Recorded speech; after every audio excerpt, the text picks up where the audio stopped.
নমস্কার, cooks and other blog চ্যানেলের পক্ষ থেকে সকলকে শুভেচ্ছা, অভিনন্দন এবং অনেক ভালোবাসা। পর্বটা এখন থেকে শুরু করলাম।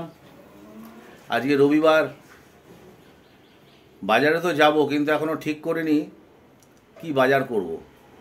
তবে আজকে কাঁচা বাজার করব না কোনো কারণে, একটু আলু পেঁয়াজ তো নিতেই হবে, বাকি আছে সব।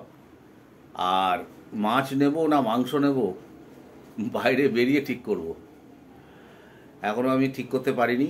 তো যাই হোক, বাজারে বেরোবো এখন, আমার সঙ্গে থাকুন। আর বাজার থেকে ঘুরে আসার পরে তারপরে তো রান্নাঘরে রান্নাবান্নার ব্যাপার আছেই। কাছে দূরের সমস্ত বন্ধুরা আমার ভিডিওগুলো দেখতে থাকুন। আপনারা সুস্থ থাকুন, ভালো থাকুন। ভিডিওগুলো যদি ভালো লাগে একটু লাইক করে দেবেন, একটু শেয়ার করে দেবেন।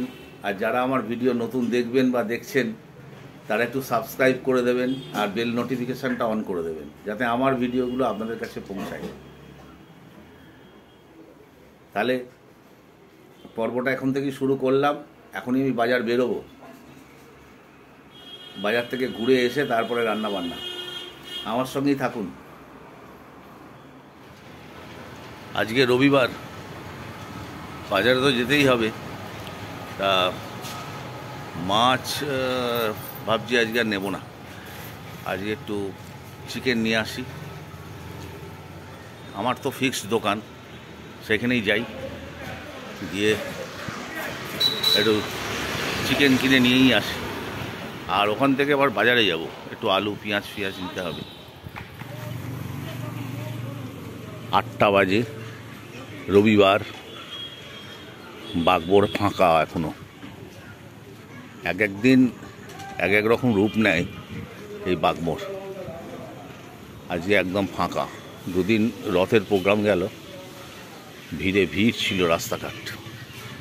এখানে অলরেডি মুরগির গাড়ি চলে এসেছে। আমি এখান থেকে নিই না, আমি নিই আরেকটু এগিয়ে গিয়ে। এই মুরগির গাড়ি,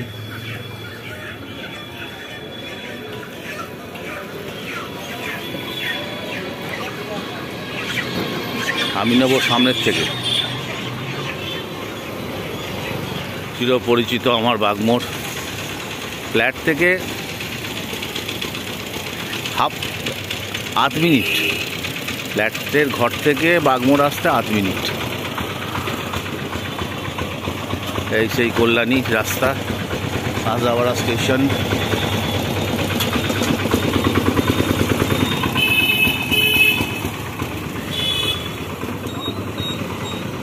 আর আমার গন্তব্যস্থল হচ্ছে এই দিক, রাসমণি রোড। এটা দিয়ে আবার সোজা বাজার চলে গেছে। ফ্ল্যাটের পেছন দিয়েও যাওয়া যায়, আবার এদিক দিয়েও সোজা বাজার চলে গেছে। এই সামনেই মুরগির দোকান, আমি যেখান থেকে নিই।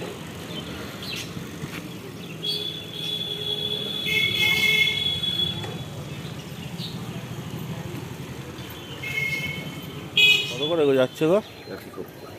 170 কমে গেল।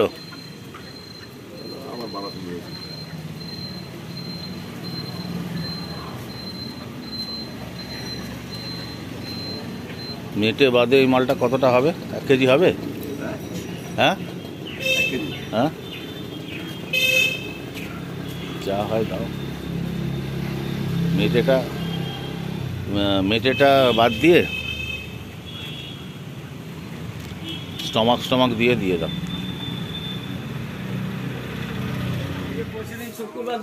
মাংস নিয়ে সোজা আলু পেঁয়াজ নিতে চলে এলাম এই আমার পরিচিত ভাইপোর দোকানে।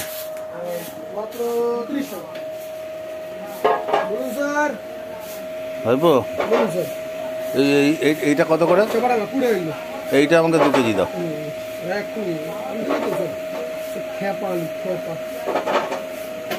মাঝারি সাইজ বেছে আর পেঁয়াজ কত করে যাচ্ছে? 30 টাকা।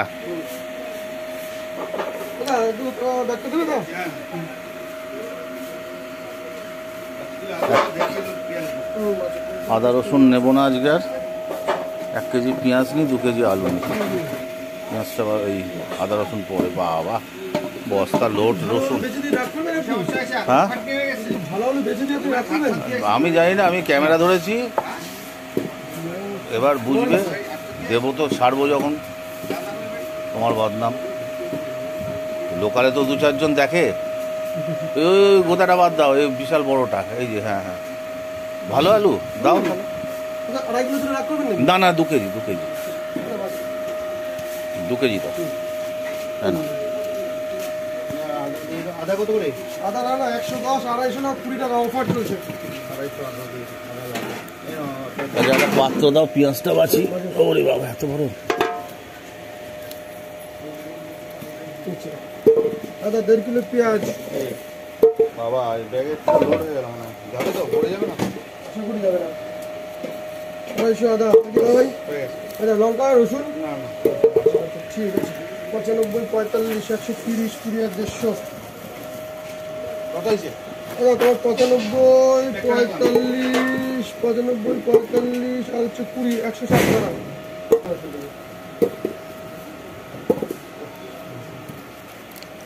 হয়ে গেছে।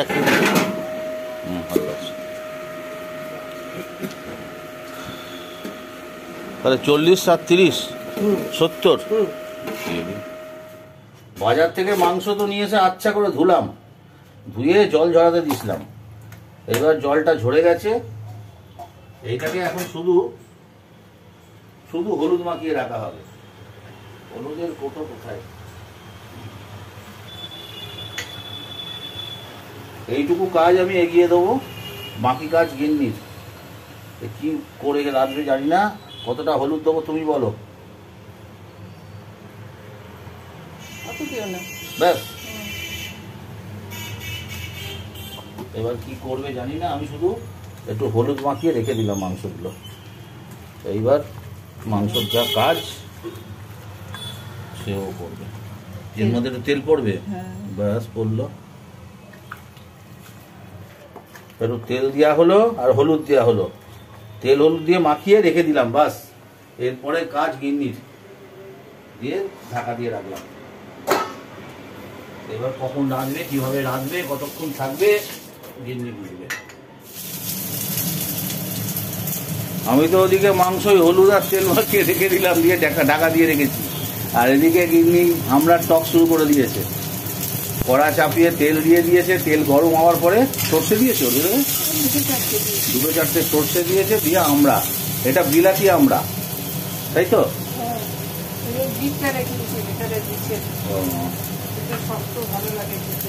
বিলাতি আমরা এমনি ভালো লাগবে চাটনি, কিন্তু তুমি তো বলে সেদ্ধ হতে চায় না। পড়ে গেল একটু লবণ দিয়ে, এটাকে একটু ভাজি ভাজি করা হবে, তাই তো? করো। তেলের উপরে আমড়াটা একটু নাড়িয়ে চাড়িয়ে জল দিয়ে দেওয়া হলো। এইবার এর মধ্যে একটুখানি হলুদ, আমড়ার টক, আর একটু জল দেওয়া হলো। আমড়াগুলো সেদ্ধ হতে হবে, এগুলো সেদ্ধ হতে চায় না। এখন কি চাপা দিয়ে রাখবে? রাখো। আমড়ার টকে ফুট উঠে গেছে, চাপা দিয়ে রাখা ছিল। এখন এর মধ্যে দিয়ে দেওয়া হচ্ছে চিনি। কিরকম মিষ্টি হবে? আমরা তো মোটামুটি মিষ্টি একটু। আচ্ছা, দিয়ে দেওয়া হলো চিনি। দিয়ে কি আবার চেপে চাপা রাখা হবে? না, ফুটলে পরে ফুটলে নামিয়ে নেবে। রেডি? সেদ্ধ হয়ে গেছে। নামিয়ে নাও, তাহলে কমপ্লিট হয়ে গেল, তাই তো? চাটনি হয়ে গেল।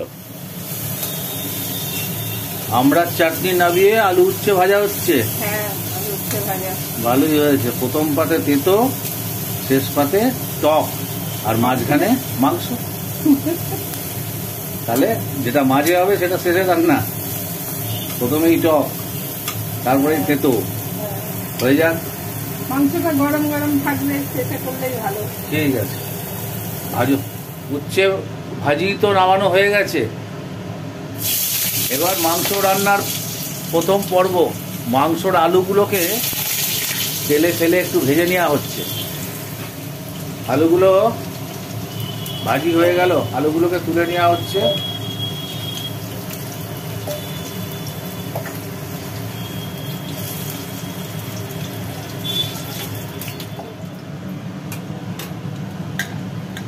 ভাজা আলুগুলো ফুটে নেবার পর হলুদ আর তেল মাখিয়ে রাখা মাংসগুলো তেলের মধ্যে দিয়ে দেওয়া হলো।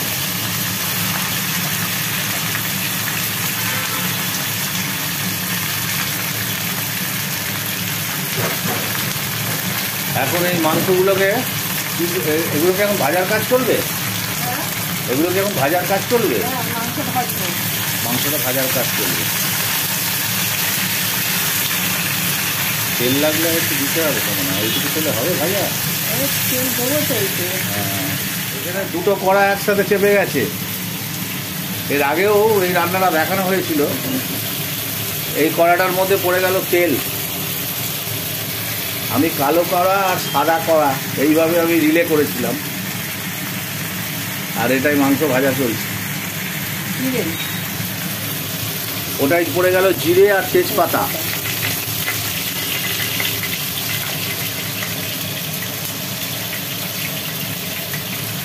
এটা একটু তেল দিতে হবে না? কতটুকু তেলে মাংস ভাজা হবে? ও এর আগে তো তেল দিয়েছিলে না? আচ্ছা আচ্ছা, এর মধ্যে পড়ে গেল পেঁয়াজ। মশলা কি কি আছে? পেঁয়াজ, টমেটো, আদা, রসুন, জিরে, লঙ্কা। পড়ে গেল কুচিয়ে রাখা টমেটো।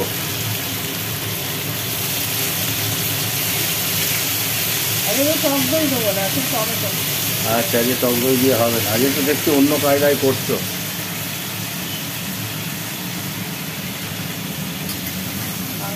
লাল লাল করে ভাজবো।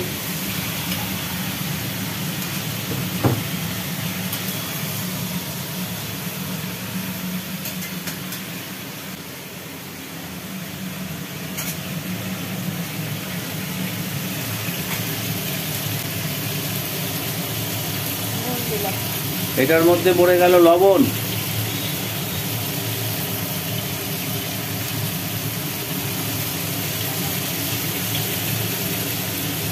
পেঁয়াজ, টমেটো, জিরে আস্ত, তেজপাতা, লবণ, এই কটা পড়লো এর ভেতরে। আর এদিকে মাংসটা ভাজার কাজ চলছে। এই কড়াতে পড়ে গেল রসুন বাটা, আদা বাটা, ধনে, জিরে আর পাকা লঙ্কা বাটা একসাথে।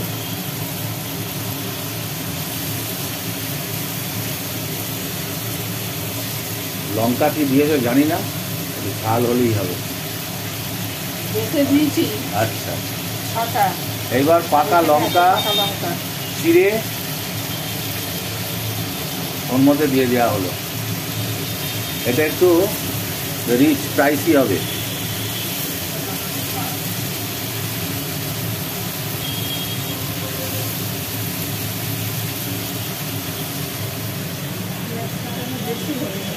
আর এদিকে মাংসটা ভাজার কাজ চলছে।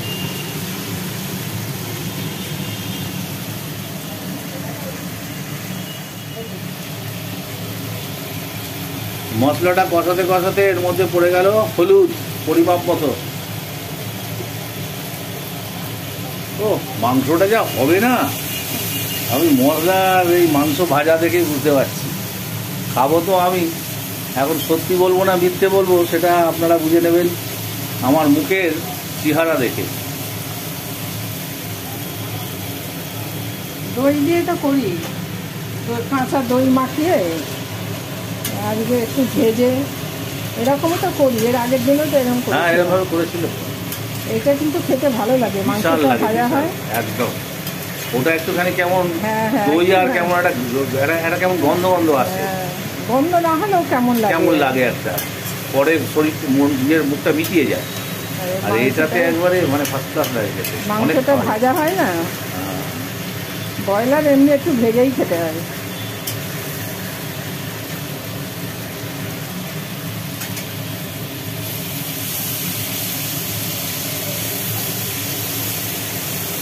এদিকে মশলা কষা চলছে মাংসর, আর এদিকে মাংস ভাজি চলছে। সবটাই গরমে গরমে হবে। আলুটা দিয়ে দিই এর সাথে, আলুটা আচ্ছা, হবে না। ওর মধ্যে মশলার মধ্যে দিয়ে দেওয়া হলো ভেজে রাখা আলুগুলো।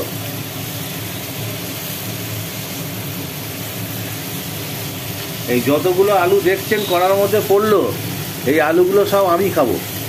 আমার গিন্নি আলু খান না, মাংসও খান না, 2 পিস 3 পিস। আমি খাবো, কালকে দরকার হলে বাসি মাংস খাবো। 2-3 পিসই কম হলো। বাসি মাংসটা খেতে আমার ভীষণ ভালো লাগে। মাংসটা পরের দিন মশলা দিয়ে রেডি করা থাকে, তো একটা দিন থাকে, পরের দিন মাংসটা গরম করে বাসি মাংস খেতে হেভি টেস্ট লাগে। জানি না আমার অন্যান্য বন্ধুরা খান কিনা, আমি খাই, আমার খুব ভালো লাগে। থাকলে, বেঁচে থাকলে আমি পরের দিন বাসি মাংসটা খাই।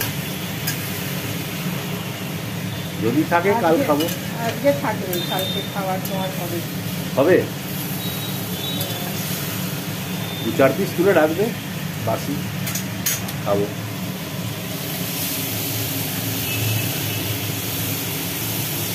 এদিকে আলু দিয়ে আর মশলাটাকে বেশ করে কষানো চলছে।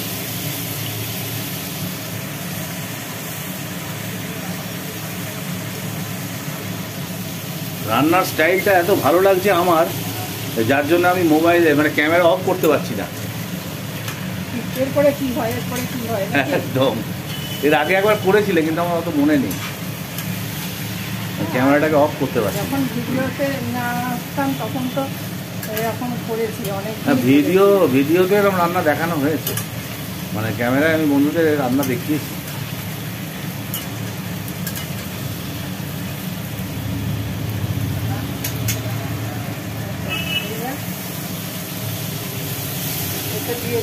হ্যাঁ,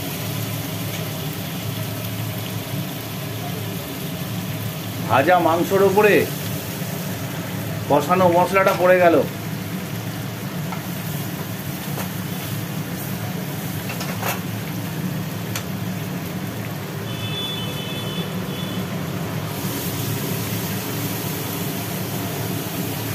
আর ওই কড়াইয়ে এবার কাঁচা জল পড়ে গেল, জলটা গরম করার জন্য। ওটা পরে মাংসই দেওয়া হবে। আর এদিকে মশলাতে আর মাংসতে একটু কষিয়ে নেওয়া হবে। ওরে গন্ধ, ব্যাপক গন্ধ বেরিয়েছে। যেসব জিনিসের গন্ধ বেশি বেরোয় সেটা খেতে ভালো হয় না। না না, 5 ফোড়নের তরকারি, 5 ফোড়ন কোন মাথায় কে রান্না করছে? 5 ফোড়ন তরকারি, 5 ফোড়নের তরকারি খেতে খুব ভালোই হয়। আলু 5 ফোড়নের তরকারি সুন্দর হয় খেতে। এখন কষতে থাকবে নাকি? না, জল দিয়ে দেবো। মশলা তো কষা হয়ে গেছে, মশলাও কষানো আছে, মাংসও ভাজা আছে, তাই না? গরম জল হয়ে গেছে। এদিকে গরম জলও মোটামুটি রেডি, ঢেলে দেওয়া হলো কষানো মাংসের ভেতরে।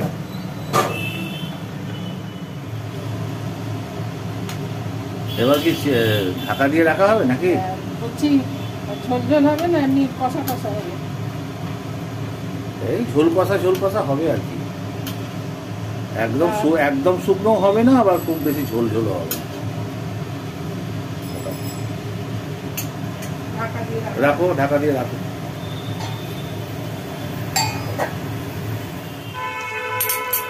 গোলমরিচ আর গরম মশলা, লবঙ্গ, তারপরে দারচিনি, এলাচ সব দিয়েছি।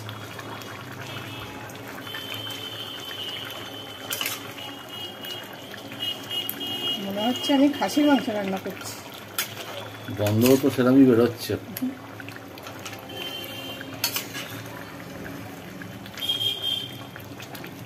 খেয়ে দেখবে নাকি? সে দেখবো পরে, ভাত খেয়ে তো খাবো।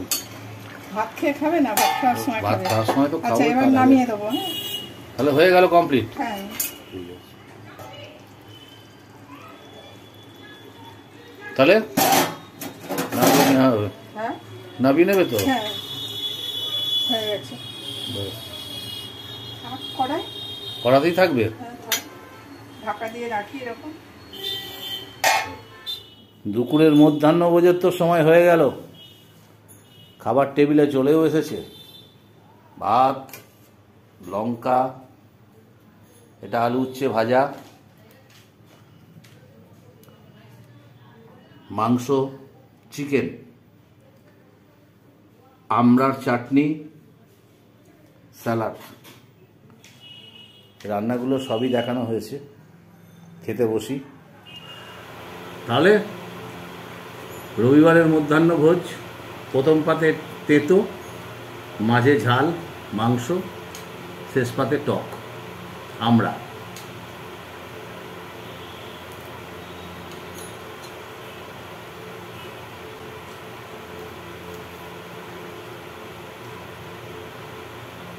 রসুন দুকুয়া।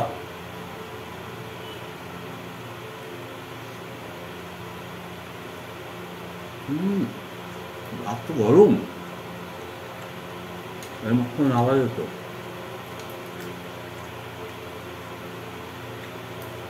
গরম ভাত, গরম মাংস।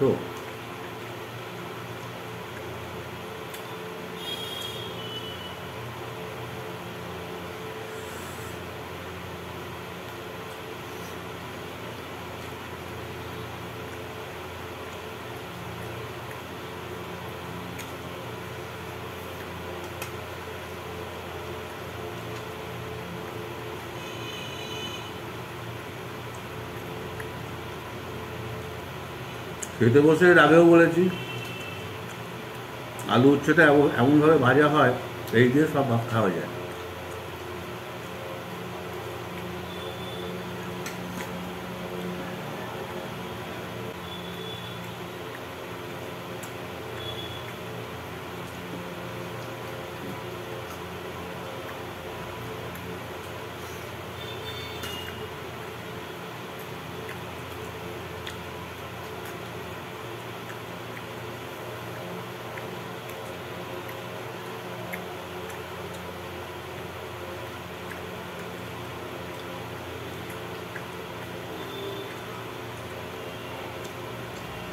এবার সরাসরি মাংস,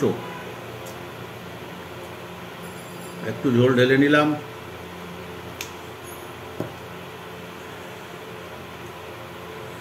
এক পিস মাংস, একটা আলু,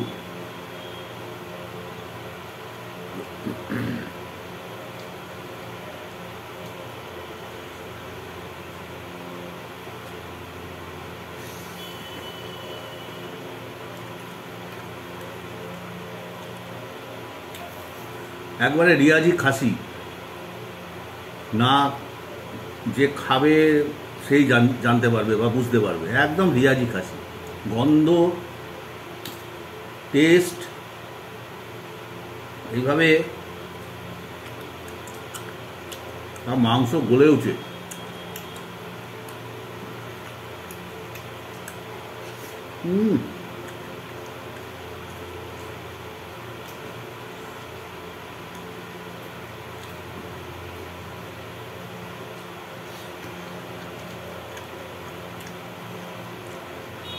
ব্রয়লার মাংস যে এত টেস্টে আনা যায়, মানে আমি খাচ্ছি তো আমি টের পাচ্ছি, মানে কি স্বাদ। আচ্ছা, চাটনিটা একটুখানি জাস্ট ঢেলে দেখি আমার টক মিষ্টিটা ঠিক আছে কিনা, কারণ তখন চিনি দিয়েছিল। একদম পারফেক্ট। বিলেতি আমরা মোটামুটি অল্প চিনিতে মিষ্টি হয়ে গেছে। তাহলে স্যালাড মাংস দিয়ে খেয়ে লাস্টে টক মুখ করবো। তাহলে আমি খাই।